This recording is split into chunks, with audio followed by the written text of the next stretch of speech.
Je te l'ai pas encore envoyé. Je le copie. Sur- Tu veux que je t'envoie sur quoi? WhatsApp? Oui.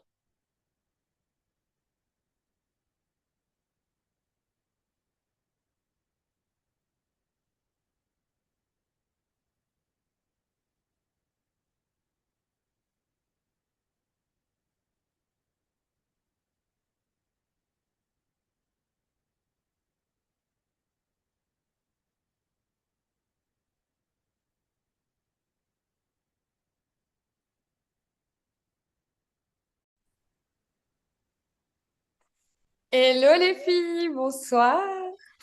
Ouais. Comment ça va? Je Je vois vois. personne pour l'instant. Si vous allez mettre votre caméra pour qu'on soit un peu plus d'humain. Attends, tu peux enlever ton micro? Oula. Merci. Attends, le Il y a mien Léa à aussi. côté de moi, donc on a des petits problèmes d'écho. Coucou, merci à toutes pour vos caméras. Ça fait plaisir de voir vos petites têtes. En un petit mot dans le chat, c'est quoi votre mood ce soir? Comment ça va? Est-ce que vous êtes en forme? Est-ce que vous êtes au bout de votre vie? Peut-être qu'on verra dans cette presse dans quel le lien avec votre cycle selon le mood que vous aurez partagé aussi en début de chat. Et bah, pendant que vous m'envoyez un petit message pour me donner votre mood, je suis trop contente ce soir qu'on accueille Romy. Donc Romy avec qui on s'est rencontrés à la Maison des Créateurs et avec qui on a beaucoup pu parler et échanger sur plein de sujets autour de l'alimentation, de la nutrition, du sport, etc. Mais dont un en particulier qui, moi, me semble tellement important et que j'essaye de plus en plus d'intégrer aussi dans mon fonctionnement, dans comment je choisis de m'organiser, quelles choses je fais en priorité ou pas, et qui m'aide à beaucoup déculpabiliser aussi sur pas mal de choses. C'est le sujet du cycle féminin. Donc, j'avais très, très envie de vous envoyer, enfin, de vous envoyer, non, de vous partager, de vous envoyer Romy pour vous aider à mieux comprendre aussi. Moi, je pense que j'ai plein de choses à apprendre encore aussi, donc trop contente d'être là ce soir. Je vois dans le chat qu'on a des filles qui sont au courant de leur cycle. Mes règles arrivent, je suis au bout de ma vie. Inès, on est avec toi. Mhm. Et Fiona, il est 15h30, oui, aussi. Trop cool. Bah, écoutez, les autres, si vous voulez nous mettre un petit mot sur votre mood, ça fait toujours plaisir. Et puis sinon, je laisse la main à Romy. C'est parti. Bien, merci Alice. Et du coup, trop contente de pouvoir échanger avec vous aujourd'hui. Je dis échanger parce que vraiment, j'aime bien quand c'est une discussion et je pense que c'est un sujet sur lequel vous allez avoir envie d'interagir assez souvent. Donc, n'hésitez pas à poser vos questions dans le chat. Parfois, je zappe un peu. Donc, s'il y a trop de questions, Alice me rappellera à l'ordre pour que je puisse y répondre. Si c'est pas des questions qui sont liées à ce dont on est en train de parler tout de suite, on y répondra à la fin. De toute façon, il y a un temps pour qu'on puisse échanger là-dessus. Je pense que c'est vraiment important. Et alors, avant que je mette en grand mon écran, parce que là, pour l'instant, je vous vois un peu mieux, c'est plus cool. Alice, tu disais que toi, tu avais plein de choses à apprendre. Moi aussi, en fait, sur ce sujet. Et je n'arrête pas d'apprendre pour tout vous dire. Petite présentation pour celles qui ne me connaissent pas. Alors, il y a quelques têtes et prénoms que j'ai déjà reconnus. Donc moi, je suis coach santé et performance féminine. Donc en gros, c'est un parcours de reconversion. Avant, j'étais en marketing, puis j'ai fait de la préparation mentale. Et j'ai toujours été passionnée de nutrition, pas toujours pour les bonnes raisons, parce que je pense que la génération régime pilule, je ne sais pas si vous avez connu ça, si vous êtes de la même génération que moi, mais à la base, c'était plutôt pour être maigre sur les photos que je faisais attention à ce que je mangeais, mais en tout cas, je me suis toujours intéressée à ces sujets. Et la prépa mentale, ce qui était super intéressant, c'est qu'en fait, j'ai pas du tout aimé ma formation.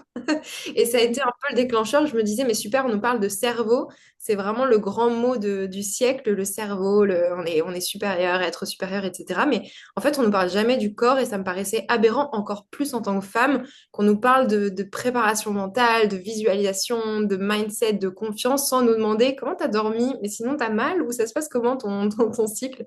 Et tous ces sujets en fait physiologiques qui sont pour moi les piliers de notre performance ou même de nos objectifs sans que ce soit de la performance, que ce soit physique ou mentale. Un sportif, s'il a une hygiène de vie pourrie, ça va nous sembler complètement aberrant et choquant qu'il puisse performer, alors que nous, chers entrepreneurs, bon, bah, ça ne nous pose pas de problème de nous fixer des gros objectifs alors qu'on a une nuit de 4 heures, quoi. Donc voilà, tout ça, ça m'a vraiment amené à me poser les questions du lien entre la physiologie, le corps, le cerveau, et c'est vraiment ça qui me différencie dans mes coachings aujourd'hui, où j'essaie d'avoir cette approche 360, à la fois la carte préparation mentale et coaching et à la fois la carte experte en santé naturelle, parce que derrière, je me suis formée en naturopathie, en santé de la femme, en santé hormonale, et je suis encore en train de me former parce que quand on met un pied là-dedans, c'est un peu interminable. Et puis à côté de ça, je suis une grande sportive, je suis entrepreneuse aussi, et c'est forcément mes objectifs et enfin forcément, ça a été en tout cas mes objectifs et mon parcours perso qui a inspiré à chaque fois les axes sur lesquels je me formais, hein. En fait, j'avais un nouveau problème, je me disais, bah super, je vais trouver une solution.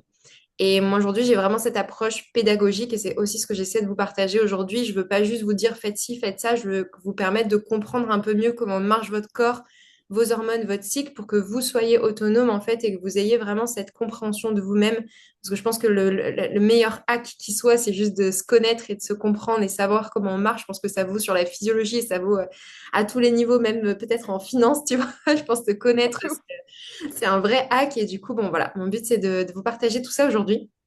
Et moi, j'ai été, je vous disais, génération pilule. C'est un peu de storytelling au début, mais je pense que certaines se reconnaîtront. Pendant des années, moi, je crois que je demandais à ma mère hier, je crois qu'elle me disait que je l'avais prise à peu près à 15 ans, 15-16 ans. Et en fait, j'ai jamais vraiment connu mes cycles parce que très vite, j'ai eu la pilule, alors soit pour l'acné, soit parce que j'avais mal, je me rappelle même plus. Et en fait, j'ai considéré que c'était normal, du coup, de plus avoir en fait ces fluctuations hormonales. Et alors, je vous peut-être une prochaine fois, ça va être un peu long, mais l'arrêt de la pilule, pour moi, ça a été le déclencheur où en fait, alors, un peu à mes dépens parce que j'ai pris cher au début, parce que tous tes cycles remontent à la surface et toutes tes fluctuations que tu vis au quotidien remontent. Mais en tout cas, ça a été un vrai déclencheur parce que je me suis dit, mais en fait, j'étais complètement déconnectée de mon corps ces dernières années. Et du coup, depuis, je suis rentrée dans une quête de reconnexion à moi et ma féminité. Je vous dis pas ça du tout dans une histoire dans un esprit gourou, hein, mais vraiment juste savoir comment marche votre corps. En fait, je pense que c'est la base. Donc, on va en parler aujourd'hui. Voilà pour cette super présentation. Comme d'habitude, trop longue. Je vous mets les slides en grand. Donc, déjà, qu'est-ce que c'est qu'un cycle? Alors, petit aparté, mais quand on parle de cycle menstruel, souvent les gens pensent que c'est juste les règles. En fait, le cycle, ça commence le premier jour des règles et ça termine le dernier jour avant les règles. Donc, c'est vraiment tout le mois. Donc, vous avez des cycles toute l'année et certains un peu plus désagréables que d'autres. Et c'est aussi normal de fluctuer dans les cycles. D'ailleurs, je crois qu'il y a chaque femme a environ 5 à 8, il me semble, si je ne dis pas de bêtises, anovulation, c'est-à-dire cycle où elle n'ovule pas dans l'année, même sans problème de santé. Donc ça, c'est important de le savoir. Et les cycles, c'est vraiment, alors je rentre après dans le détail des hormones, mais un de nos plus grands indicateurs sur notre santé. Vous n'avez pas vos cycles, vous n'avez pas vos règles, vous avez des règles qui sont abondantes, qui sont douloureuses, qui sont irrégulières. Je disais, voilà, vous les avez plus, ou alors vous n'ovulez pas, on peut le savoir avec certains symptômes. Tout ça, c'est des indicateurs de, bah, il y a peut-être un petit problème au niveau de votre santé. Et donc, c'est vraiment un super pouvoir de pouvoir comprendre ces cycles, ces hormones, parce qu'on devient vraiment, c'est comme si on avait une clé de lecture à l'intérieur de soi au quotidien. Et ça, c'est quelque chose que les hommes n'ont pas, donc autant en profiter pour nous.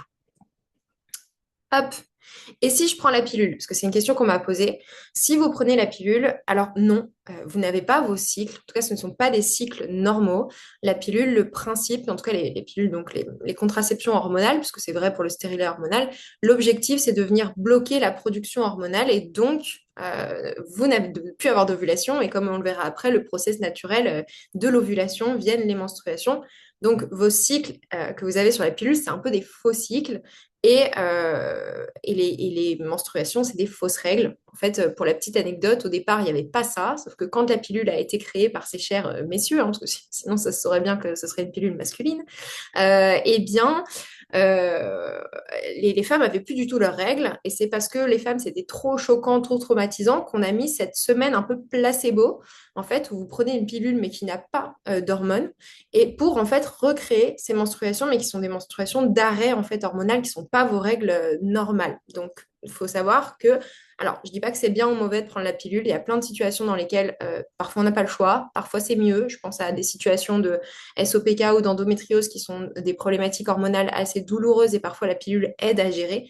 N'empêche que ça reste une solution pour moi assez court terme. Et en tout cas, peu importe la décision qu'on prend, c'est bien de savoir que ce ne sont pas des vrais cycles et que ça bloque les hormones. Et je vous verrai après pourquoi c'est aussi grave, aussi important de savoir ce que ça veut dire bloquer les hormones, parce que c'est pas qu'une histoire d'ovulation et de règles. Et par contre, il y a des femmes qui ressentent quand même cette chute d'énergie, on en parlera après, quand elles prennent la pilule, simplement parce que cette semaine de placebo, en fait, c'est une semaine où on ne vous donne pas des hormones. Donc, c'est un petit peu comme si vous vous piquez tout le mois, vous avez tout le mois des niveaux d'œstrogène, progestérone, et hop, d'un coup, on ne vous donne plus rien. Il y a un peu une sensation de... comment on dit? Ah, j'ai perdu mon mot. De sevrage que vous pouvez ressentir, qui peut expliquer un peu le down quand on est sous, quand on n'est pas, quand on est sous pilule. Mais bon, quoi qu'il arrive, pilule ou pas pilule, c'est intéressant de comprendre parce que même si vous l'êtes aujourd'hui, c'est pas dit qu'un jour vous ne vouliez plus ne pas l'être comme moi. Ma phrase n'était pas du tout française, mais vous avez compris. Je continue. Aujourd'hui, on va voir 4 points clés, peut-être pas complètement dans cet ordre, et Alice disait qu'elle allait sûrement vous faire participer, donc tant mieux. La première, c'est comprendre les hormones, ce que c'est nos hormones et comment elles influencent notre énergie, notre humeur, notre niveau de stress. La deuxième, ça va être plutôt comprendre le cycle, c'est-à-dire comment ces hormones s'articulent sur votre cycle menstruel. Aussi, comment est-ce qu'on peut comprendre, en comprenant tout ça, comment est-ce qu'on peut adapter votre organisation, vos routines pour que ce soit plus cohérent, pour surfer, moi j'aime bien dire, avec votre cycle plutôt que de vous prendre des rouleaux dans la tronche. Et puis à la fin, je réponds à vos questions. Est-ce que jusque-là, tout va bien? Si ça va pas, levez la main. Ok. Les hormones du cycle. Alors, les hommes, leur principale hormone, c'est la testostérone. On en a aussi, mais en plus petite quantité. Nous, les hormones un peu stars féminines, ce sont les œstrogènes et la progestérone. Les œstrogènes et la progestérone, les deux sont produites par les ovaires, mais elles ont des rôles un peu antagonistes. Les œstrogènes, ils vont avoir le rôle de permettre le développement en fait, des caractéristiques sexuelles féminines et surtout de préparer le corps à la reproduction, donc à l'ovulation. Alors que la progestérone, elle a un rôle où une fois qu'on a ovulé, son rôle, c'est de maintenir et de garder un corps et un utérus, parce qu'elle adapte aussi l'endomètre, donc la paroi de l'utérus, pour pouvoir conserver l'ovocyte, spermatozoïde et faire en sorte que le process d'ovulation, en tout cas de fécondation, se passe bien. Je vous montre après sur un schéma pour que vous compreniez mieux. Ensuite, on a la FSH et la LH qui sont des hormones qui sont, elles, produites par l'hypophyse, donc une zone dans le cerveau, et qui vont envoyer le signal, en fait, et permettre la production des oestrogènes, l'ovulation et tout le processus. On en parle rarement des LH et LFSH parce qu'elles influencent pas directement notre énergie, notre mood. C'est plutôt des télécommandes qui agissent à certains moments et qui permettent de régir la production d'oestrogènes et de progestérone.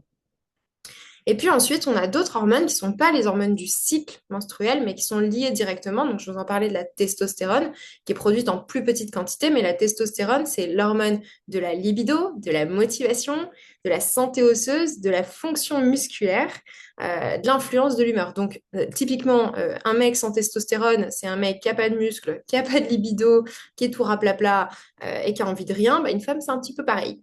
Et on verra aussi qu'on a besoin de masse musculaire, on a besoin d'avoir des os solides, etc., pour permettre une production correcte de testostérone. La DHEA, c'est une hormone qui est indicateur, enfin qui nous sert d'indicateur des niveaux de stress notamment. Elle est produite donc par les glandes surrénales. Donc les glandes surrénales, c'est là où se joue la fonction surrénalienne, c'est-à-dire la fonction de gestion justement de réaction au stress. Pourquoi c'est important de savoir ça? Et le cortisol qui est l'hormone du stress. Parce que ce qu'il faut savoir, c'est que les hormones du stress, donc cortisol, adrénaline via la DHEA notamment, et les hormones sexuelles, donc oestrogène, progestérone, testostérone, sont produits à partir des mêmes substrats, de la même source qui est le cholestérol. Première chose à comprendre là-dedans, vous avez besoin de gras pour avoir des hormones sexuelles. Si vous n'avez pas de gras, c'est le début de la fin au niveau de l'équilibre hormonal. Donc, mangez du gras, pitié, du bon gras, hein, pas forcément la margarine et les croissants, mais en tout cas des bons gras. Et la deuxième chose à savoir, c'est que quand on a un excès de stress, le corps, il va toujours donner la priorité à la survie et à la réponse au stress. C'est son mécanisme numéro un. Et donc, quand vous avez beaucoup trop de stress, et ben, ce qui se passe, c'est que du coup, une partie de la production d'hormones sexuelles va être sacrifiée au profit des hormones sexuelles. Donc, trop de stress entraîne souvent des déséquilibres hormonaux, une baisse de testostérone, une baisse d'œstrogène et de progestérone, et on verra que c'est vraiment problématique derrière. Donc ça, c'est un premier truc à comprendre, et vraiment, j'insiste, parce que moi, ça a été un game changer de comprendre ça.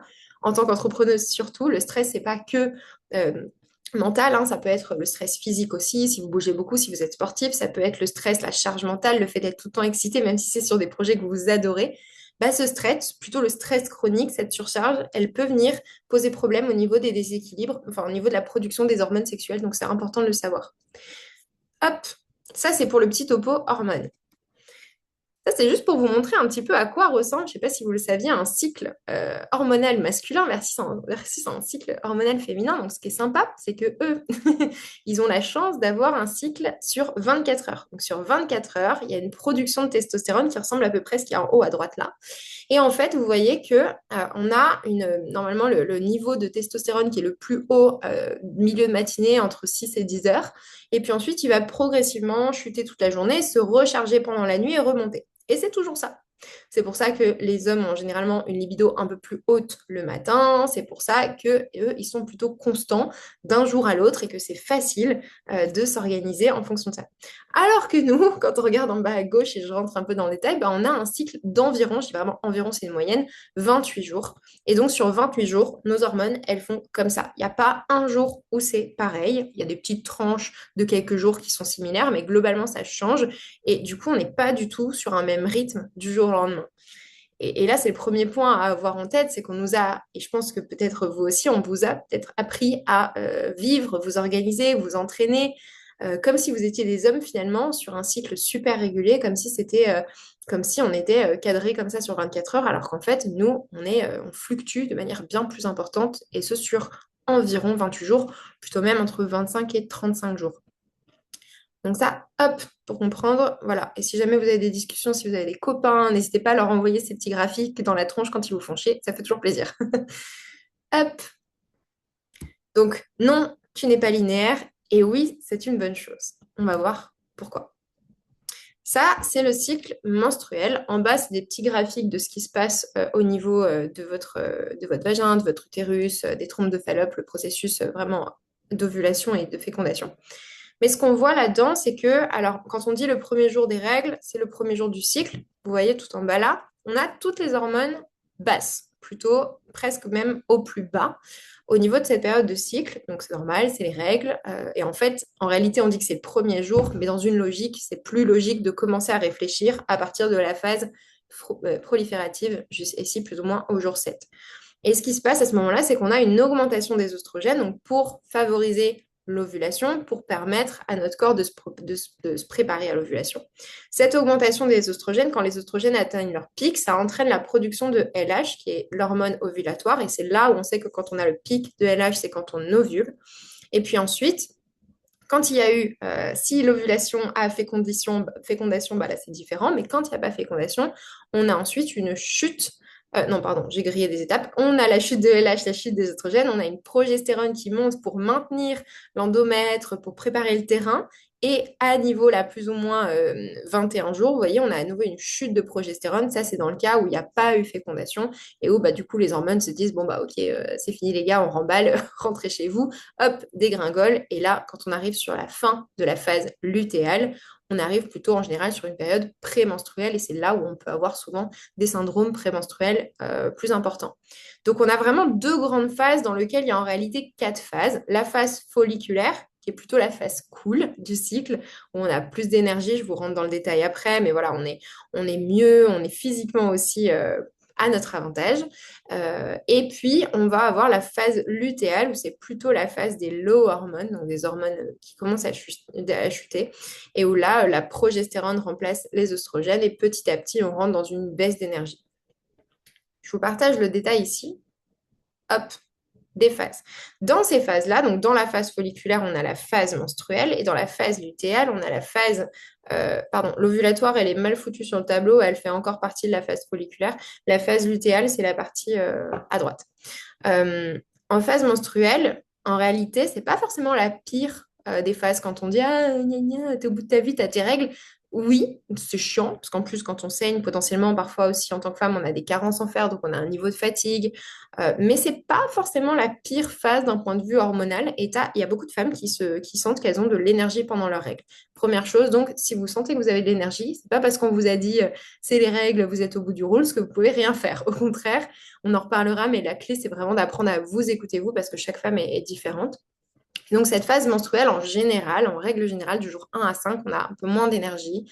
On a plus d'appétit, parce que normal, notre corps, il vient de se préparer, il vient de gérer en fait tous les processus internes au niveau de l'utérus, donc on a besoin de plus d'énergie. Donc les envies de sucrer, c'est normal. L'envie de manger plus gras, c'est normal. Les envies de salé, elles peuvent aussi venir du fait que c'est une phase en général où on a une température corporelle plus élevée, donc on transpire plus. Donc les envies de salé peuvent venir de là. Et on a aussi un peu plus de sensibilité, d'irritabilité. Voilà, c'est un peu, alors là, c'est la phase menstruelle. En réalité, ça peut aussi correspondre ce descriptif aux quelques jours avant. En général, c'est même plus ça. C'est une phase où on a voilà, un peu moins d'énergie et tout ça.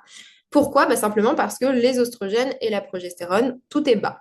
Juste avant ça, je fais une petite aparté pour que vous compreniez mieux et vraiment, n'hésitez pas à me poser vos questions. D'ailleurs, il faut que je regarde s'il y en a. Tu me dis, Alice, s'il y en a, parce que du coup, avec ma présentation, je ne vois pas les commentaires. Euh, Pour l'instant, ça va. ok. Ce qu'il faut comprendre là-dedans, c'est que le rôle des oestrogènes, comme vous voyez dans le graphique, c'est de vous permettre d'ovuler. Alors, sans rentrer dans des débats anthropologiques ou sociétaux, mais bon, à la base, pour ovuler, il faut que vous alliez chercher un homme, a priori. Et donc, la nature est bien faite, et ben, elle va vous donner l'énergie, l'envie d'aller draguer un petit peu, sortir de votre caverne pour aller trouver un mec avec qui vous allez pouvoir concevoir ce bébé. Et donc, sur la phase, les oestrogènes, c'est vraiment une hormone qui va vous donner plus d'énergie, plus d'envie d'aller vers les autres, de bouger, plus de motivation, plus de confiance en vous. C'est une hormone très sociable qui vous donne cette énergie aussi. C'est une hormone qui peut aller un peu dans l'excès, un système nerveux très sympathique, c'est-à-dire très très dans l'action et parfois pas assez dans le pour soi et sur soi. Et c'est une hormone vraiment qui nous met à notre avantage. Et donc sur la phase folliculaire, plus les oestrogènes augmentent, bah, mieux on se sent jusqu'à son pic qui est au niveau de l'ovulation, la LH, et donc les oestrogènes sont aussi au plus haut avant de chuter. Et à cette phase-là, c'est vraiment, on dit l'ovulation, c'est le me-moment, quoi. C'est le moment où on est au top du top, on est plus ouvert, on va avoir aussi une meilleure gestion émotionnelle parce que les oestrogènes permettent une bonne régulation du stress. Et donc, c'est une phase dans laquelle on se sent globalement bien. Ensuite, on a la phase lutéale. Donc, la phase où, hop, ok, on a eu ovulation, les oestrogènes font la passe à la progestérone parce qu'ils se disent, bah, ok, nous c'est bon, ovulation, mon taf est fini, quelque sorte, hein, elles sont toujours là, mais il y a une chute. Ouh, merde, je viens le truc. Il y a une chute et là, la progestérone prend le relais. La progestérone, c'est pas une hormone du mal-être, de la dépression, comme on pourrait penser parce qu'on l'a en phase de SPM. C'est simplement que c'est une hormone, vu que son but c'est ok, bah il y a eu ovulation, donc au cas où on va faire un bébé, ce serait bien qu'on se calme un petit peu et qu'on prenne un peu soin de soi et qu'on reste coucou à la maison. C'est une hormone qui va amener une énergie vraiment de retour à soi, de calme, de bien-être tourné vers soi, d'introspection, et qui va nous amener en fait qui va essayer en tout cas de nous faire ralentir. Donc tant qu'on a de la progestérone, donc cette première, on va dire les 2 tiers de la phase lutéale et même parfois toute la phase lutéale selon les femmes, et bien en fait on n'est pas censé se sentir moins bien, on est juste censé se sentir dans une énergie un peu moins dans l'action et un peu moins dans le go, go, go, la to-do, la checklist, et un peu plus dans l'observation, l'analyse, comment est-ce que je me sens maintenant, qu'est-ce que je peux faire, les décisions stratégiques, les bilans. Typiquement, c'est cette bonne phase. Là où ça peut poser problème, c'est que quand on n'écoute pas son corps dans la phase lutéale et que on se dit ah mais moi ça m'allait bien le niveau oestrogène, libido à fond, énergie, tout ça, pourquoi est-ce que là on me demande de ralentir? Pourquoi est-ce que mon corps il veut pas aller à ce niveau? Et qu'on en demande 3 fois plus à son corps pour compenser, bah là, on va créer des niveaux de stress très élevés. C'est ce que je vous expliquais tout à l'heure. Le stress peut entraîner une baisse de la production des hormones sexuelles. Et donc, au lieu d'avoir les bons niveaux de progestérone, qu'on appelle aussi le Valium naturel, hein, c'est l'hormone antidépression, et bien, au lieu d'avoir ces bons niveaux-là, ils vont être beaucoup trop faibles. Et là, oui, on n'aura pas les oestrogènes, donc on ne va pas avoir cette énergie, cette motivation. Et en plus, on va se retrouver avec une humeur instable, avec beaucoup de stress à gérer, une sensibilité émotionnelle. Ça, c'est parce que les hormones, la progestérone ne sera pas suffisante à cause de notre rythme de vie, à cause du stress. Et c'est ce qui se passe de manière naturelle en fin de phase lutéale, parce que, ok, il n'y a pas ovulation, bah, remballez les gars, hop, les 2 hormones, progestérone et œstrogène, sont en bas. Et donc là, oui, naturellement, c'est normal d'avoir moins d'énergie, d'avoir besoin d'être plus au calme, d'avoir pas envie de voir les autres, d'avoir envie de frapper son mec juste parce qu'il respire à côté de soi. Ça, c'est assez courant aussi. Et tout ça, c'est vraiment hormonal. Ça s'explique hormonalement. C'est très variable aussi selon les personnes. Pour des personnes qui ont des problématiques inflammatoires, pour des personnes qui ont des troubles hormonaux, on peut se retrouver avec une phase lutéale, la partie un peu cool, c'est-à-dire début de phase lutéale très raccourci, et un SPM un peu à rallonge. Quand on a ce genre de symptômes, ça veut potentiellement dire qu'il y a des déséquilibres hormonaux ou des problématiques au niveau de la gestion du stress ou de l'alimentation. Il y a des choses qu'il faut aller creuser parce que ça s'explique, mais ce n'est pas pour autant normal et c'est encore moins une fatalité. Est-ce que Alice, tu veux qu'on fasse ce petit test avec ça pour savoir un peu voilà, comment Yes, quoi, quoi. on va vous faire participer, les filles. Moi, j'aimerais bien qu'on réfléchisse là et qu'on se dise, OK, par rapport à nos projets, qu'est-ce qu'on fait dans quelle phase? Et donc, du coup, si vous voulez, on va faire une partie business et une partie IMO. Imaginons, on est en plein projet IMO. Qu'est-ce qu'on va essayer de faire pendant la phase ovulatoire, par exemple? Genre, qu'est-ce qu'on va essayer de prioriser et se dire, vous pouvez mettre vos micros hein, si vous voulez. Et, ou par le chat, genre la phase ovulatoire, c'est le meilleur moment pour faire quoi, à votre avis?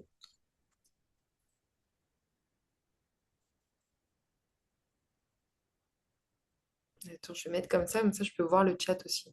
Négocier un prêt, exactement. Aller voir le banquier. En fait, c'est le bon moment pour prendre vos rendez-vous, pour vous vendre, pour aller, même pour visiter les trucs et du coup pouvoir négocier. Voilà, exactement. Faire une offre sur un appart. C'est le moment où vous avez confiance et où du coup vous allez être plus en mode genre vas-y, j'ai confiance en moi et je le fais. Trop bien. Ensuite, sur la phase, qu'est-ce qu'on va éviter peut-être pendant la phase, ouais, la phase menstruelle. Ouais, ou les Ouais, jours, voilà. le début de phase menstruelle ou les quelques jours avant les règles, si tu veux. Ouais. Qu'est-ce qu'on fait pas à ce moment-là ou qu'est-ce qu'on fait dans son projet IMO?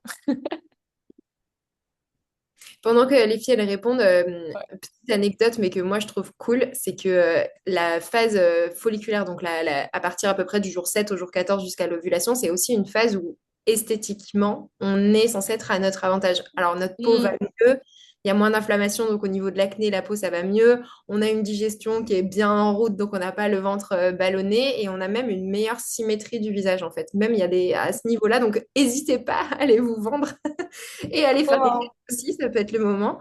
Mais si vous avez la possibilité de vous organiser autour de l'ovulation, alors après, attention, c'est pas forcément encore une fois le cas de tout le monde. Il y a des personnes pour qui l'ovulation, notamment quand on est dans des troubles inflammatoires, ça arrive, est une période de douleur. Donc là, on donne des grandes lignes, hein. Si vous êtes au fond du rôle parce que vous avez mal, évidemment, n'allez pas voir votre banquier.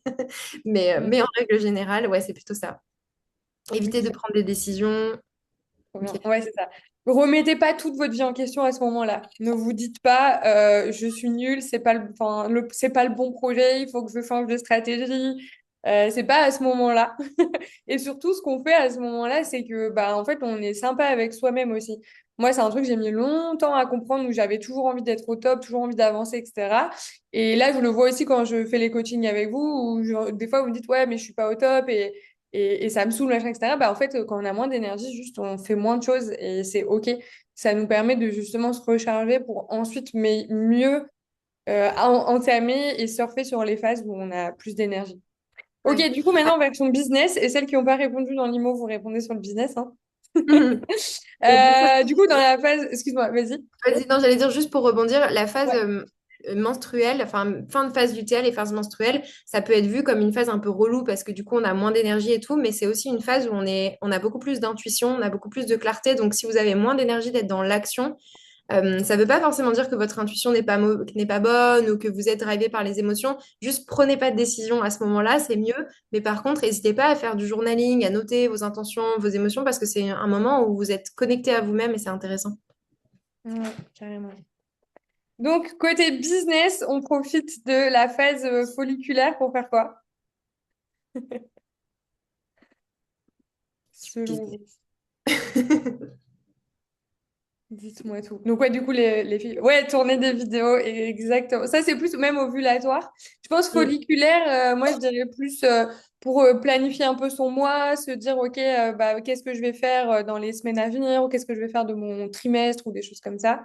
Et Les deux, effectivement, ovulatoire, je dirais les deux parce que ce que tu dis, la ouais. planifier et tout, tu peux même le faire sur la phase menstruelle en soi, parce que tu es moins dans OK. l'action et tu peux le faire. Et enfin, la première phase première partie de la phase folliculaire et à partir du jour 7 là, ouais, t'as pas besoin d'attendre le pic de l'ovulation parce que l'ovulation, c'est un Hmm. jour en théorie. Ah Si oui, tu ok, ok. tout tes Oui, bah en cycles. fait, on fait tout ce Et genre. par contre, ouais, la boule orange, là, comme on voit, là, clairement, Oui, c'est ouais, c'est une zone où tu peux aller faire tes contenus et tout. Et au contraire, en général, t'as vachement, si tu as bien planifié, que tu as bien anticipé, tu sais, par exemple, écrire ouais, des scripts ou ce genre de choses, tu ouais. peux le faire avant. Comme ça, quand tu arrives sur cette phase, ben, tu es dans l'action. C'est ça, dans ta phase folliculaire, tu peux faire ton calendrier éditorial et enfin, au début et à partir du jour 7, partir sur ta créa, etc. Proposer des projets aux clients, soumettre des idées, mettre en avant son travail, ouais, carrément. Négocier des contrats, prendre des appels de prospection sur la phase ovulatoire. Ces moments-là où voilà, vous êtes à fond. Moi, je sais que quand je suis dans ma phase menstruelle, je prends aucun appel parce qu'en fait, c'est contre mon énergie intérieure et genre, je vais devoir me forcer et je vais pas être dans une bonne énergie.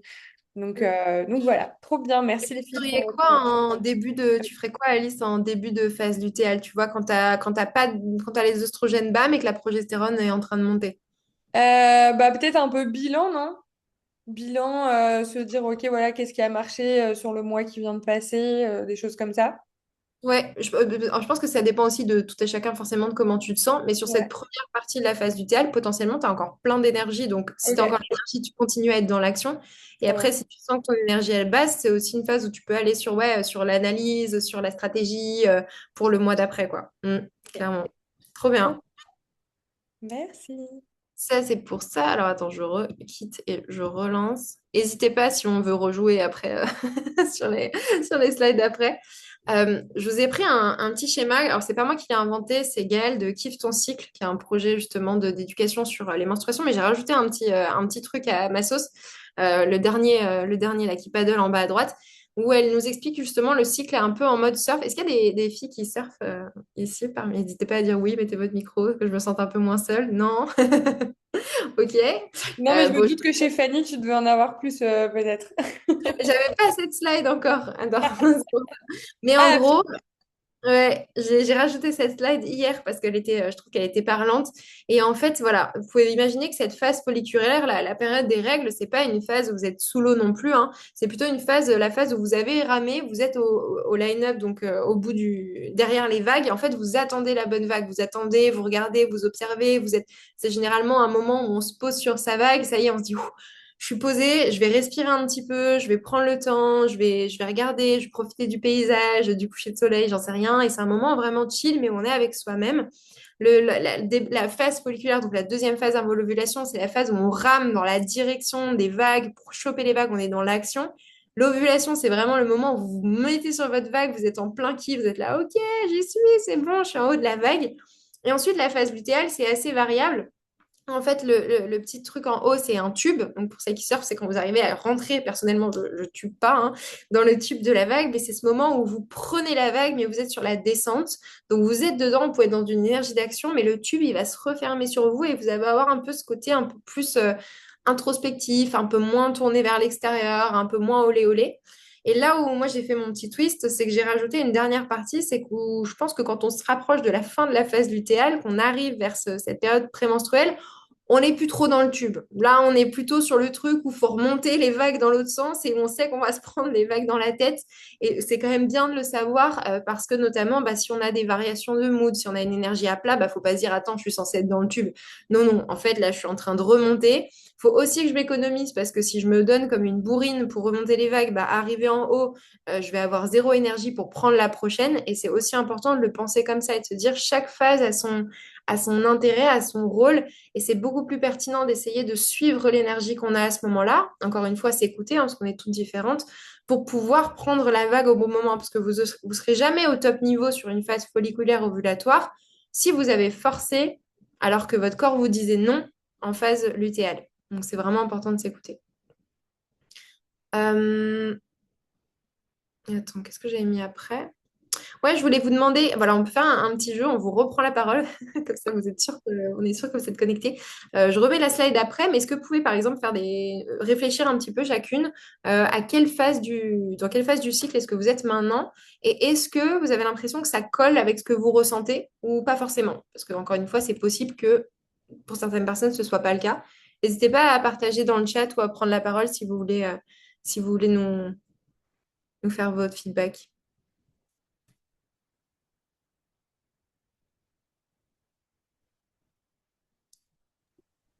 Alors, moi, je sais que je suis en ovulation parce que j'ai une appli qui me le dit.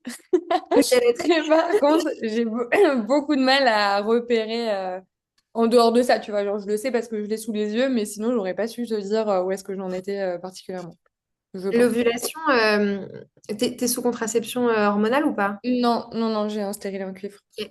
L'ovulation, après, alors bon là, on rentre dans du détail un peu plus technique, mais le meilleur moyen, c'est par l'insymptothermie qu'on peut savoir où on Mm. en est. La symptothermie, il y a deux variables à prendre en compte. Un, c'est notre température corporelle qui va augmenter juste après, si je ne dis pas de bêtises.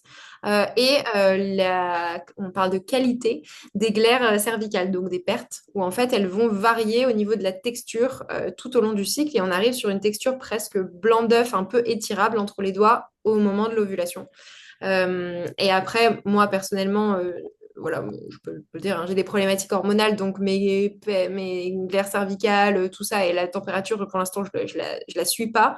Le calcul que je fais, c'est plutôt à partir de mes menstruations. Je calcule du approximativement. Et moi, j'ai d'autres indicateurs comme le transit ou ma peau, où je sais que quand je commence à avoir une meilleure qualité de peau, avec moins d'acné, que je me sens mieux, après simplement au niveau des ressentis, voilà, je suis mieux. Après, toi, Alice, t'es un peu biaisée parce que t'es tout le temps pleine d'énergie, donc du coup, elle est tout le temps en ovulation. Mais ouais, je pense que c'est un bon indicateur. Après, voilà, si vous voulez être précise, la symptothermie, c'est connu dans la gestion de la fertilité ou justement de la contraception pour des personnes qui veulent aller sur des méthodes naturelles. Mais vraiment, au-delà de ça, moi, je trouve que c'est passionnant. Et genre là, je regardais, il y a des brassards qui sont sortis où tu peux prendre ta température en fait la nuit. Et je trouve que c'est super intéressant juste de savoir où vous en êtes pour avoir un peu ce contrôle. Enfin, c'est pas un contrôle parce que c'est votre corps qui décide, mais cette compréhension et cette connexion avec vous-même, c'est super intéressant, même si vous avez une contraception stérilée ou hormonale à côté, juste de pouvoir avoir un peu un regard un peu plus précis sur ce que vous vivez, c'est toujours intéressant, sans que ça devienne une charge mentale, hein. L'idée, c'est pas de vous prendre la tête tous les matins pour vous dire j'en suis où. Est-ce que quelqu'un d'autre veut partager ou pas? Vous n'êtes pas obligé, hein. Ben ouais, moi je vais partager. Ben je suis en période d'ovulation. Salut! Et du coup, après moi, comme j'ai de l'endométriose, donc je sens quand j'ovule, je suis au top de ma forme, mais en fin de journée, je suis KO parce que je sens que ça travaille, quoi. Ok, Donc, je suis entre les deux. ok. Donc tu sens que tu as l'énergie de l'ovulation, on va dire, mais que ton Ouais, corps, il est en train de douiller avec l'inflammation et tout, et c'est donc ça. ça te pique ton énergie. Elle est là le matin, mais il n'y a plus rien à la fin de la journée. Ouais, c'est ça. Intéressant. Mm. Quelqu'un d'autre ou pas? Tu veux dire? Tu veux partager?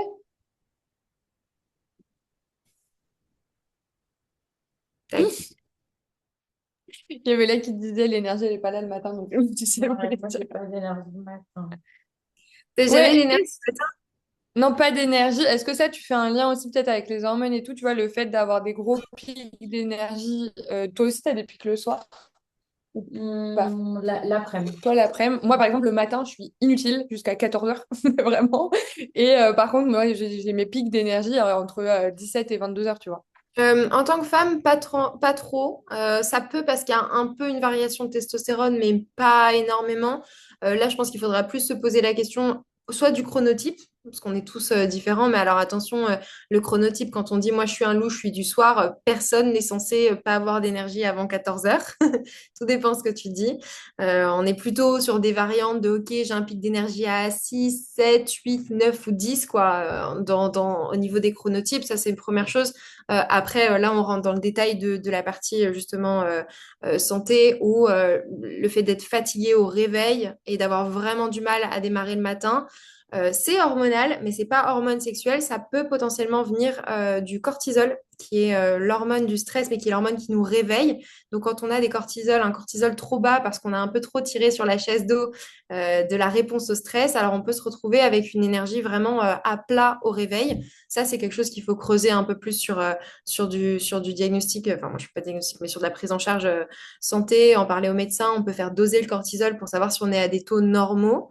Après, c'est assez rare l'inversion du cortisol, c'est-à-dire qu'on va avoir un cortisol très haut le soir et faible le matin, mais c'est possible, surtout quand on a vécu des phases un peu de type burn-in, burn-out, c'est assez fréquent.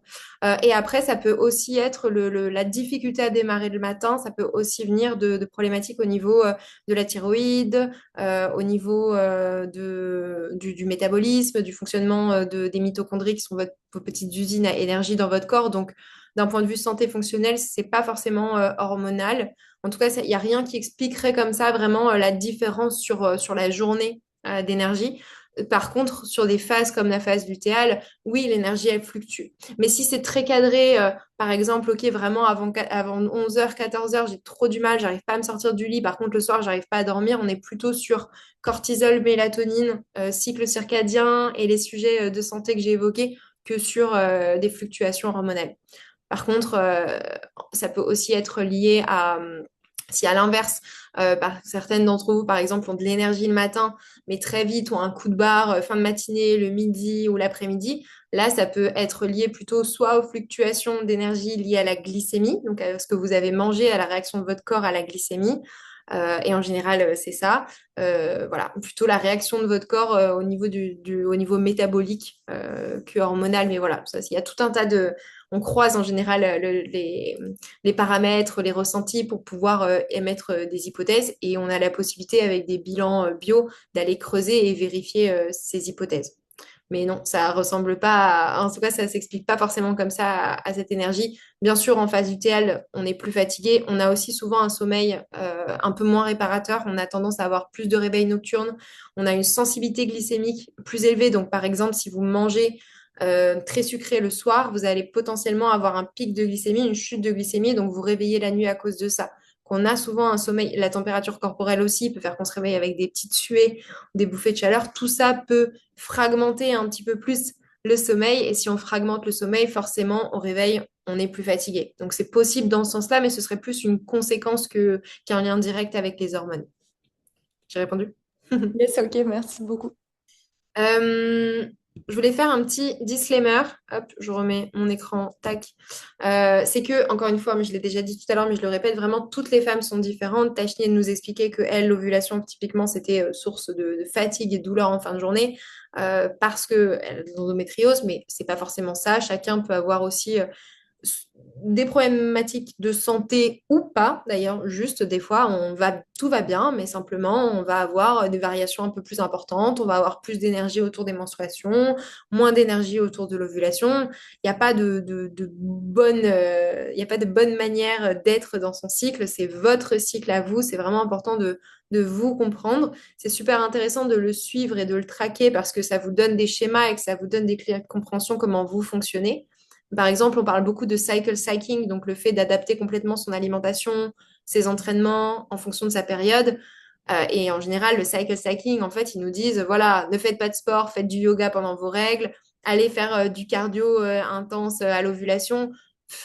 Oui, mais non, en fait. C'est tout ce qui, de toute façon, en termes de santé, que ce soit physique, mentale, hormonale ou non, tout ce qui est standardisé, il y a une coquille. C'est pas possible. On peut pas vous dire c'est comme ça et pas autrement. À partir du moment où on vous dit faites ci, faites ça, sans vous dire adapté à vos ressentis, c'est pas normal. Donc moi je vous partage mon expérience personnelle hein, en tant que femme. Mes menstruations, ça va très bien. Il y a encore pas si longtemps, j'ai fait un record personnel en haltérophilie le jour de mes règles. Par contre, l'ovulation, bah, je sens que mes tendons, c'est pas ouf. Je sens que je suis un peu plus fatiguée. Ça me demande de l'énergie. Et pourtant, voilà, j'ai pas a priori de troubles inflammatoires, mais bon, dérèglements hormonaux et simplement la vie aussi, hein, le contexte. Hein. Vous êtes en phase ovulatoire, mais je sais pas, vous êtes pris la tête la veille avec votre mec, ou il y a un truc qui s'est pas bien passé quelques jours avant, bah n'attendez pas à être au top de votre forme. Il y a aussi votre vie, le stress, le quotidien, ce que vous avez mangé, si vous avez bu de l'alcool, si vous avez abusé sur le café, tout ça, ça va jouer évidemment sur la manière dont vous ressentez vos cycles. Disons qu'il y a une tendance de base qui va être exacerbée dans un sens ou dans l'autre en fonction de ce que vous faites ou ce que vous faites pas. Et c'est pour ça que c'est vraiment important, déjà comme disait Alice au début, d'avoir le bon mindset, c'est-à-dire je comprends ce qui se passe, je ne me juge pas, j'adapte dans la mesure du possible. Vous êtes entrepreneuse ou peut-être si vous avez au moins un minimum d'autonomie sur votre emploi du temps, Alors, je dis pas d'aller voir vos clients et d'annuler tous vos rendez-vous parce que vous allez avoir vos règles, mais si vous avez la possibilité d'anticiper, d'où l'intérêt de suivre pour avoir un peu ces schémas, d'anticiper et de pouvoir planifier au maximum votre organisation en fonction de comment vous fonctionnez, c'est top. Mais si c'est pas le cas, bah, vous mettez pas la rate au courbouillon non plus. Soyez indulgente, acceptez d'avoir un peu moins d'énergie et voyez ça plus comme une énergie différente que comme je suis nulle. C'est pas je suis nulle, je peux pas gérer ces tâches que j'ai à faire. C'est en fait là en ce moment, j'ai plutôt une énergie à être connectée à moi, à prendre soin de moi, à comprendre un peu ce que je veux. Et ça veut pas dire rien faire, hein. On peut être hyper productif de manière introspective aussi. Tout dépend ce qu'on entend par productivité. Et pareil pour le sport, écoutez-vous, essayez au maximum de faire en fonction de comment vous vous sentez. Moi, je dis toujours, c'est pas parce que c'est écrit quelque part qu'il faut le faire. C'est pas parce que vous avez une séance de cardio planifiée et que le matin vous n'avez pas d'énergie que vous êtes obligé de le faire. Il faut bouger tous les jours, c'est bien, c'est important, mais vous êtes aussi capable de changer d'un jour à l'autre en fonction de comment vous vous sentez et d'adapter parce qu'une séance qui est faite, une séance de sport, hein, mais ou n'importe quoi, une séance de travail qui est faite contre son corps, elle sera jamais aussi productive et parfois des désagréments un peu de fin de phase lutéale qui peuvent durer 2 jours. Si vous vous êtes pas écouté, vous allez vous les traîner 15 jours, vous allez tomber malade derrière, vous allez pas pouvoir assumer ce qui arrive. Donc vraiment, s'écouter, c'est super important. Et puis ensuite, avec l'hygiène de vie, on peut soutenir son cycle naturellement, que ce soit l'alimentation, le sommeil, la récupération, bien gérer son stress, surtout en phase lutéale, et vraiment adapter et soutenir naturellement. Ça ne veut pas forcément dire prendre des plantes hein, en complément, ça veut juste dire comprendre ce dont notre corps a besoin et essayer de faire en sorte de lui apporter. Alors oui, une hygiène de vie, une bonne hygiène de vie, on en a besoin tout le mois, hein, c'est pas question, mais encore plus, j'ai envie de dire, sur la phase lutéale, parce que vous savez que votre corps va avoir besoin de plus d'énergie, de plus de repos, d'une meilleure gestion du stress. C'est aussi une phase où on a plus de cytocytes pro-inflammatoires, donc on va avoir tendance à avoir un corps un peu plus inflammé, plus à risque au niveau des blessures, plus de boutons, plus de problèmes de peau, plus de ballonnements. Du coup, adopter vraiment un mode de vie anti-inflammatoire, une alimentation anti-inflammatoire si vous savez que vous avez des sensibilités, gluten, le café par exemple, quand on en boit trop, qui est pro-inflammatoire, l'alcool évidemment, tout ça. Moi, ce que je dis à mes coachés, je crois dans la règle du 20-80 de manière générale pour tenir des habitudes durables. Mais ce serait bien que ce soit un 95-5 les jours avant les règles. Parce que c'est vraiment des jours où notre corps il a besoin d'être soutenu. Et si vous faites n'importe quoi à ce moment-là, bah, vous allez survivre, hein, mais vous allez dépenser plus d'énergie que ce que vous avez à disposition à ce moment-là. Voilà, je pense que moi j'ai fait mon petit tour. Est-ce que tu veux laisser la parole s'il y a des personnes qui ont des questions? Je dis pas que j'aurai toutes les réponses, mais je vais essayer. Trop bien, yes, carrément. Bah, si ça vous dit, les filles, déjà, on peut faire un petit tour de table. Donc, si vous avez des questions, vous pouvez les poser. Et ce que je vous propose, si ça vous dit, c'est bah, de nous partager chacune un truc que vous avez retenu, un truc que vous avez appris. Voilà, de se faire un petit débrief comme ça ensemble, si ça vous tente. Trop bien. Tu veux commencer, Alice? Yes, moi je peux commencer. Je pense que bah, c'est vraiment sur ce dernier point-là où moi je fais pas assez d'efforts d'améliorer mon hygiène de vie, surtout avant mes règles et du coup un peu après, je subis quoi pendant cette phase-là. Je pense que je vais faire aussi un gros effort à partir du moment où je serai posée à un endroit, c'est-à-dire dans 2 semaines, pour mieux suivre ça, mieux comprendre, mieux prendre le temps aussi de m'écouter parce que je me rends compte qu'il y a quand même une grosse partie de moi qui m'écoute pas parce que ça m'arrange pas de m'écouter dans certains moments où je dois faire beaucoup de choses, je dois aller vite, je dois gérer plein de trucs où je me dis ouais bon c'est bon ça va le faire et du coup ouais je pense qu'il est temps que je prenne un peu plus de temps et d'écoute pour mon corps. Mais Voilà. c'est super vrai ce que tu dis, ce côté, enfin, et c'est évident, et encore plus quand on est entrepreneur, parce que, enfin, j'ai pas envie de ralentir. Pourquoi tu veux que je ralentisse? Attends, mais non, c'est des gros trucs, enfin, c'est hors de question.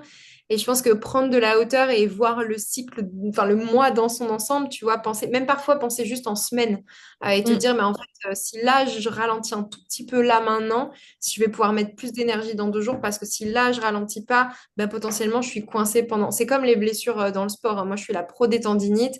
Je suis la première Mm. avoir forcé en me disant ça passe. Et dès que je reprenais un peu, j'ai fait double. Et j'ai passé 5 ans à aller chez le kiné, à me battre avec des tendinites qui auraient pu être résolues en 2 semaines si j'avais été à l'écoute. Donc oui, mais Et encore une fois, indulgence aussi là-dessus, parce qu'on sait que c'est pas facile. Et entre ce que le corps veut et ce que le cerveau accepte de faire à un moment donné, des fois, il faut négocier. Mais t'es forte en négociation, c'est ton job. Donc, C'est vrai, c'est vrai. Mais je pense que oui, c'est un truc qui va m'aider et que je vais mettre en place, c'est d'avoir mon cycle dans mon agenda. Parce que là, je l'ai au fur et à mesure. Genre, je sais aujourd'hui dans quelle phase je suis. Mais en fait, le fait d'avoir un petit bandeau qui me dit, OK, cette semaine-là, genre, quand je joue mon calendrier pour prendre des rendez-vous, bah, en fait, que j'ai un petit bandeau qui me dise dans quelle phase je suis. C'est chouette. ouais, ouais, grave. Mm. Donc, voilà. Lucie, qui n'a pas de micro, mais qui retient le fait d'ajouter les moments phares de ton cycle dans ton agenda. Bah ouais, voilà, trop bien. J'ai mis jour 1 et jour 14 pour espérer pouvoir mieux planifier. Quels sont tes conseils à prévoir pour prévoir à plusieurs mois? Parce que les cycles peuvent nous surprendre et être irréguliers. Bah, prévoir à plusieurs mois, c'est compliqué justement parce que les cycles peuvent nous surprendre et être irréguliers. Je pense que c'est tout propre à chacun. Moi, je suis pas trop du genre à mettre mes cycles dans mon agenda parce que je pense que ça peut m'oppresser assez rapidement de voir ces fenêtres et je pense que ça peut aussi avoir l'effet un peu ouh là là, tu vas être pas bien parce que tu vas avoir tes règles alors que potentiellement tout va très bien se passer. Moi, j'ai plus tendance à le mettre dans un petit carnet à côté, mais chacun vraiment sa méthode. Et je pense que prévoir à plusieurs mois, c'est comme dans le business, hein. Il y a des choses que tu peux contrôler, il y en a où tu peux pas. C'est à toi de voir ce que tu as envie de mettre dans ton planning, ce qui est pertinent pour toi. Mais pour moi, le plus important, ça reste d'être à l'écoute. Et en fait, le cycle, c'est pas censé guider ta vie, c'est plus censé te permettre de mettre des mots sur ce que tu ressens et donc d'adapter avec un peu plus de justesse la manière dont tu te parles, la manière dont tu juges, ce que tu décides de faire au quotidien. Je sais pas si je réponds à la question. Je pense que c'est dur, moi ça varie tout le temps. Après, si vous avez des cycles qui varient beaucoup trop, enfin en tout cas que vous avez vraiment aucune régularité, ça peut aussi valoir le coup d'aller voir ce qui se passe, d'aller avoir un avis d'expert au niveau santé fonctionnelle, parce que potentiellement ça peut justement être un signe pardon, de dérèglements hormonaux ou d'autres problématiques de santé, parfois même des carences micronutritionnelles dont on a besoin des micronutriments pour soutenir le cycle. Donc voilà, il y a plein de choses à aller creuser. Si c'est une irrégularité d'un mois à l'autre, un jour sur deux, bon voilà. Par contre, si vous n'y voyez pas clair du tout et que c'est le dawa, ça peut être problématique. Et donc, il y a peut-être des réponses à trouver à ça. Ou bien les filles qui utilisent Clou, une alternative à Flow aussi. Moi, je sais même plus comment ça s'appelle mon truc. Qu'est-ce que je connais? Comment ça s'appelle? Je l'ai oublié aussi. Ouais, Joe. Non, Joe, c'est pas pour ça. Non, c'est pour les courses. Attends, c'est quoi le truc? Je sais plus. Je sais plus, Mm. mais c'est Joe, un truc comme ça. Bon, les autres filles, qu'est-ce que vous avez retenu du coup? On Je disait veux quoi? bien prendre la parole, Mhm. si vous m'entendez. Ce que j'ai retenu, c'est que c'est bien comment dire, de positionner ses activités selon son cycle, c'est l'idéal. Mais malheureusement, dans le monde dans lequel on est, c'est pas souvent faisable. Et justement, moi, je suis là, je suis rentrée il y a un mois, donc pour ceux qui me connaissent pas, dans la méthode libre. Mon rêve, c'est de pouvoir gérer ma vie selon mes énergies. Enfin, c'est-à-dire pouvoir, et ça, on peut pas le faire quand on a un job classique, des obligations et plein de choses comme ça. Et donc oui, pour moi, c'est vraiment le rêve. Et ce qui me motive à être là, c'est vraiment mon premier, ouais, ma première motivation, parce que moi, je demande qu'à ça, de suivre mes activités, enfin, que mes activités suivent mon énergie. Sauf que, on peut pas toujours. Donc, euh, donc voilà, et l'importance de l'alimentation aussi, c'est important. Enfin, peut-être, ouais, ça m'intéresserait de savoir plus qu'est-ce qu'il faut manger, pas manger, selon les phases, notamment avant les règles. Je sais qu'il y a des aliments qui font plus de douleur ou de fatigue. On en a parlé, notamment le café. Ouais, tout ce qui va être inflammatoire. Donc, tout ce qui va être inflammatoire avant les règles, c'est à éviter les sucres ajoutés. Après, c'est propre à chacun, hein. Certaines personnes sont sensibles au gluten, au lactose, au pois chiches, j'en sais rien, ça dépend à chacun. Mais de manière générale, le thé, le café, ça veut pas dire qu'on peut pas boire de café, hein, mais éviter d'en boire 4 dans la journée les jours avant. Après, c'est plutôt les aliments qu'on va favoriser, les antioxydants, le cacao qui est riche en magnésium, des aliments qui peuvent soutenir le cycle. Et puis après, selon les problématiques de chacun, on peut aussi soutenir avec des compléments alimentaires. Donc là, c'est vraiment du cas par cas. D'ailleurs, je voulais le mettre, je l'ai pas mis, Alice, mais si jamais il y a des personnes qui veulent aller plus loin, Désolée, j'avais plus mon petit code barre, donc il faut recopier le lien si ça vous intéresse. Mais j'offre un bilan personnalisé. Donc, si vous avez envie d'avoir une analyse personnelle de vos symptômes, de comment vous sentez, de votre santé, n'hésitez pas à le faire, c'est gratuit. Et puis comme ça, on prend un temps pour discuter vraiment de manière personnalisée. Et ce que tu disais, Fiona, c'est super intéressant aussi sur le fait que bah, parfois on ne peut pas adapter son emploi du temps. Et c'est vrai pour les personnes en entreprise, mais c'est aussi vrai pour les entrepreneurs, où en fait, des fois, on n'a pas réellement le choix. Et je pense que l'idéal, c'est de pouvoir organiser en fonction. La version un peu plus light, c'est de se dire, OK, mon organisation, elle existe. Je peux pas ne pas tourner mes vidéos aujourd'hui. Par contre, je peux être un peu plus indulgente dans l'énergie que je mets dedans, essayer de me préserver et me dire, bah, OK, là, par exemple, je dois avancer sur tel projet. Si je suis pas aussi efficace, si je suis pas aussi productive, c'est pas grave, je me rattraperai à ce moment-là et avoir cette agilité, cette souplesse de dire, bah, je sais comment je marche. Et puis, heureusement, hein, on est cyclique, on n'est pas toujours down. Il y a forcément des moments où on va retrouver un peu d'énergie. Et, euh, et il y a aussi quelque chose qui est important. Je sais pas si vous êtes seul ou avec des personnes dans votre couple, mais je trouve ça génial de pouvoir en parler avec les personnes dans notre foyer, hein, d'ailleurs, couple, enfants et autres parce qu'on n'est pas seul dans la vie, même nos copines, même les gens autour de nous, de pouvoir se dire, bah ouais, bon là, clairement, ton after work, c'est cool, mais franchement, j'ai pas trop envie, j'ai plutôt envie d'être cocoon chez moi et tout. Et ça nous fait aussi déculpabiliser quand la personne te dit, ah non, mais pas de problème, t'inquiète, on se fait ça semaine prochaine, aucun souci, plutôt que, oh, t'es nul, t'es jamais là. Ça, je pense, que c'est important d'ouvrir le dialogue avec les personnes qui comptent pour nous et de vraiment faire en sorte de ne pas se sentir seul. Alors, parfois, on n'a pas de chance au bureau, on tombe sur des patrons un peu cons ou des collègues un peu débiles. Bah, laissez-les, c'est pas grave, en fait. Il vaut mieux pas perdre d'énergie avec eux, surtout quand on n'en a pas beaucoup. Mais toutes les personnes qui peuvent vous soutenir, profitez-en. Enfin, moi, je sais que j'ai imprimé le tableau de mes cycles sur le frigo pour mon mec juste pour qu'il ait conscience que c'est pas que je l'aime pas, mais il y a des périodes où bon, il a intérêt d'être sympa et de rentrer avec des fleurs, quoi, clairement. Donc, je pense que ouais, c'est cette souplesse et cette conscience de soi et le fait d'en parler aux autres aussi, ça peut aider. Mais et puis c'est un process, hein, on n'est pas comme tu dis, le fait d'avoir intégré la méthode libre, je pense que c'est aussi un objectif à court, moyen, long terme. Enfin, plutôt moyen long terme même. Du coup, c'est beau d'avoir ces objectifs, c'est top, mais il faut aussi trouver des moyens de dire, bah attends, j'attends pas 6 mois, je sais pas combien de temps durent les process, tu vois, mais plusieurs mois pour pouvoir me sentir bien. Qu'est-ce que je peux faire aujourd'hui, même si c'est pas parfait, pour aller dans le sens de mon corps, en fait, tout simplement. J'ai une question Ouais. d'ailleurs, si vous avez des bonnes recommandations de boissons pour remplacer le café, parce que jusqu'à mes 34 ans, je n'en buvais pas et j'ai vécu au Brésil et tristement, je me suis mis à boire du café. J'ai Euh, cru du maté, parce que j'ai aussi beaucoup vécu au Brésil et il y a beaucoup de maté ah là-bas. oui, bah, j'habite en Argentine, Romy, toi Bah, qui sais voilà. pas. Mais ouais, un truc pas, une boisson qui est pas anti-inflammatoire, jamais testé, mais c'est beaucoup la mode, même ici, les boissons à base de, comment ça s'appelle? Adaptogène. De, Oui, oui, ça. Notamment, il y a une marque qu'on voit partout en ce moment qui s'appelle Bonjour, ouais, c'est et vrai. ça m'attire, mais le prix, bah, ça fait un peu, enfin, le prix est un peu élevé et en termes de goût, il faudrait que je teste tout simplement. Mais si vous avez déjà testé des boissons et Ah, vous mais moi, avez des, je peux te dire parce que je travaille avec Bonjour, c'est un partenaire à moi. Mais après, il y en a plein sur le marché. Bonjour, d'autres, j'en vois dans tous les sens. Donc, ils sont pas forcément, voilà, j'ai pas, ils sont pas en train de sponsoriser ce webinaire, on s'en fout. Ils sont pas nécessairement mieux que d'autres. L'alternative au café champignon adaptogène, le dosage des adaptogènes, même dans les meilleurs, parce que Bonjour, pour le coup, au niveau de la qualité de la composition, c'est bien.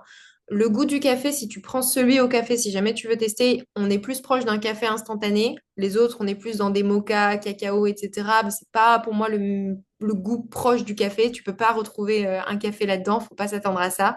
Mais je trouve que c'est une bonne alternative pour les cafés qui sont un peu automatiques parce que dans notre quotidien, vous avez peut-être remarqué, il y a certains cafés qu'on prend par plaisir, presque en conscience, où on se dit ah, yes, mon café, trop bien, je savoure. Puis il y en a, c'est juste parce qu'on a envie de mettre un truc sur le bureau pour se motiver à travailler. Et je trouve que c'est une bonne démarche déjà de commencer à se dire, OK, quels cafés me font vraiment plaisir et lesquels est-ce que je peux éventuellement remplacer par d'autres boissons? Et dans ces cas-là, ça n'a même pas besoin d'être une alternative, hein. Ça peut être du matcha, ça peut être du thé, une tisane, un kombucha, pour celles qui veulent prendre soin de leur microbiote, enfin voilà, peu importe. Et pour te répondre sur du coup ces champignons, enfin les alternatives aux champignons adaptogènes, Bon, déjà, souvent, il y a un peu de café, mais en dosage un peu plus faible dedans. Tu vas avoir du coup des doses de champignons adaptogènes, mais qui sont franchement assez ridicules, enfin, quand on pense à de la complémentation qu'on peut avoir à côté. Donc, si l'objectif est de bénéficier des bénéfices des adaptogènes, c'est pas via ce genre de boisson qu'on va changer la donne à 100%. Mais par contre, clairement, si ça permet de réduire le café, moi je trouve que c'est bien, tu vois. Je dirais pas que j'ai eu waouh, super pouvoir, hyper concentré, gestion du stress incroyable avec cette boisson, mais par contre, je me suis pas sentie plus fatiguée que quand je bois pas de café, enfin que quand je bois du café. Je me suis sentie vraiment neutre et ça m'a permis de décrocher un peu de la caféine. Et aujourd'hui, j'en bois beaucoup moins et j'alterne avec d'autres choses. Je pense que c'est plutôt ça à tester. Sinon, il y a la chicorée qui est intéressante qui est du coup plutôt la racine et donc pas de caféine, qui est anti-inflammatoire aussi, qui est souvent plus accessible en termes de prix. Tu as des marques comme Chérico qui en font. Et ça peut être une bonne alternative. Pour tout vous dire, j'ai goûté il y a 5 jours dans le train. Pas il y a 5 jours, il y a un mois. 5 jours, pas du tout, un mois.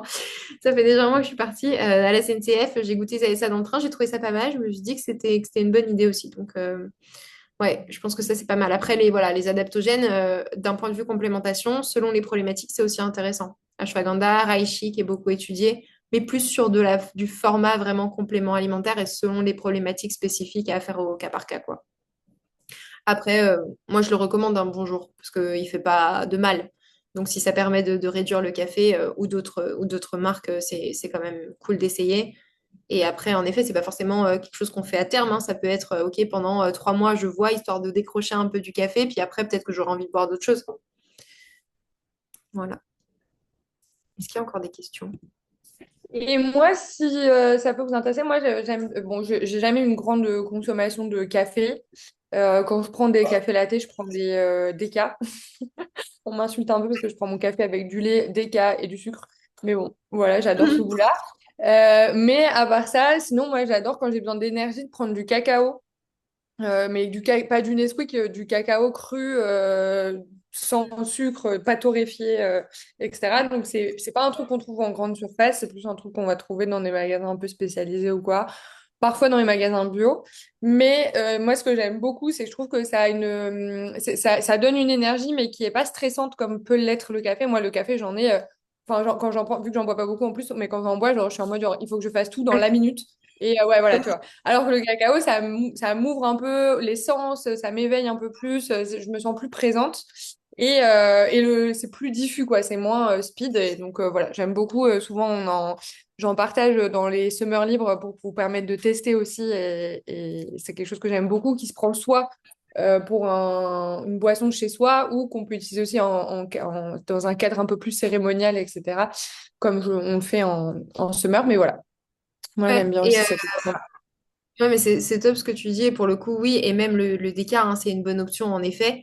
À choisir, il faut quand même essayer, dans la mesure du possible, d'aller privilégier des cafés de bonne qualité, des vrais cafés de torréfaction et pas le plus cheap du supermarché. Parce que là, pour le coup, au niveau de la toxicité du café et de l'inflammation, on peut avoir beaucoup moins d'impact avec un vrai bon café, quitte à boire du café, à essayer de bien le choisir.